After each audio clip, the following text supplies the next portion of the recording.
Hi, this is Fernando and this is a short video regarding some of the considerations you may want to keep in mind when concealed carrying during winter time. Here on the table we have two firearms. We have a Glock 31 and we have a Smith & Wesson Model 12. These are two guns that I keep loaded for self-defense at home.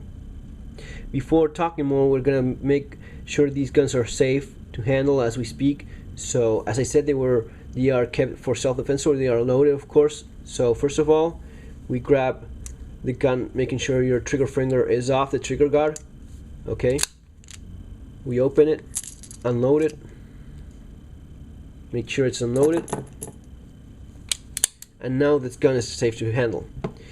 The Glock is also loaded, 15 rounds in the magazine, but we're going to be leaving this in its holster. The Glock is completely safe as long as it stays in an appropriate holster, such as this one that covers the trigger guard completely. Okay, so we're going to be leaving it like that. Why do we have these two guns on the table, and why is this a video regarding concealed carrying during winter time? The thing is that when you train with your firearm, or when you're used to having your gun carried at all times, since something like this may be an inside the waistband holster, you train in a certain way and you know where your gun is going to be and what to expect when you go for it. During summertime or during spring, you will probably have this covered with a garment of some sort, but it's still easy to access. The thing is that during winter time, you're going to be probably wearing a thick jacket, zipped up, covering most of your torso, and you're not going to be able to get to your handgun as fast as you did during training or during summertime or spring. So during those times, I think that something like a stubby revolver, something for pocket carrying, is going to be a good alternative as well. Maybe not an alternative, because you would be carrying this as well. You would be carrying both guns, okay? But this in your pocket is going to give you the advantage of having a gun that is immediately available for you and not buried under several layers of clothing. Now, you don't have to go for a snubby revolver alone. You have Glocks that are compact and subcompact models.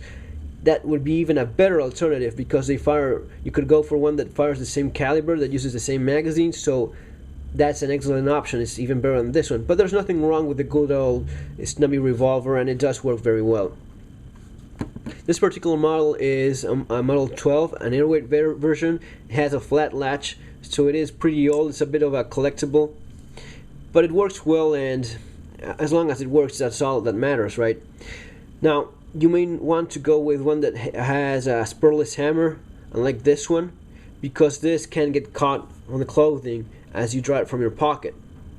Okay, so you may want to look at some of the modern revolvers, snubby revolvers Smith & Wesson is offering that don't have the spur and the hammer.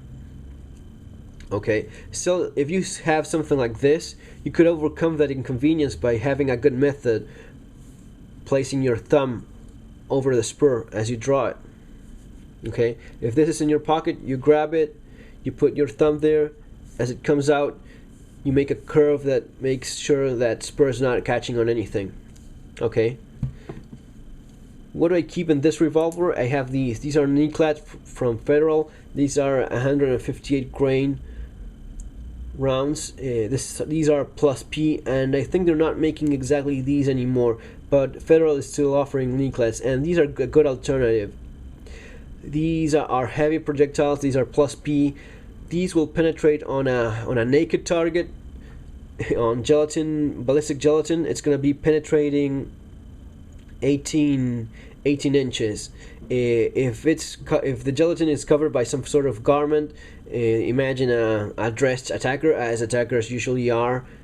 I wouldn't want to be attacked by someone naked. That would be awful. So no, seriously. Now, if you have a clothing of some sort, the hole is going to be getting filled with that material, and it's not going to be expanding as well. So you'll be getting a bit more penetration from an attacker that is using clothing and is preventing the projectile from expanding. Usually, when there's a garment of some sort, this will penetrate about 20 inches of ballistic gelatin. So you have on ballistic gelatin 18 inches without clothing and 20 inches with clothing. penetration is not bad, and that's not over penetration, because you usually have greater penetration on ballistic gelatin than on flesh. So that's a good thing, that kind of penetration with this type of projectile. The 357 SIG is going to be doing its job well, clothing or not, and it's going to be providing some of the best stopping power in terms of handgun ammunition. So that's all, folks. That's what I want to talk about in this short video. Keep in mind that during winter carrying, you may not be able to reach your firearm if you live in a place where cold weather is something of a consideration, where you'll be using a thick jacket to protect yourself from the cold, from the snow. Know that you may not be able to reach to your sidearm as you usually do, and you may want to keep in mind the importance of having a pocket carry gun in an appropriate holster, either something like this, like a snubby, or a compact or subcompact Glock version. That's going to leave you the option of accessing your firearm if you only have a split of a second to defend yourself. That's all, folks, for now, and see you on our next video.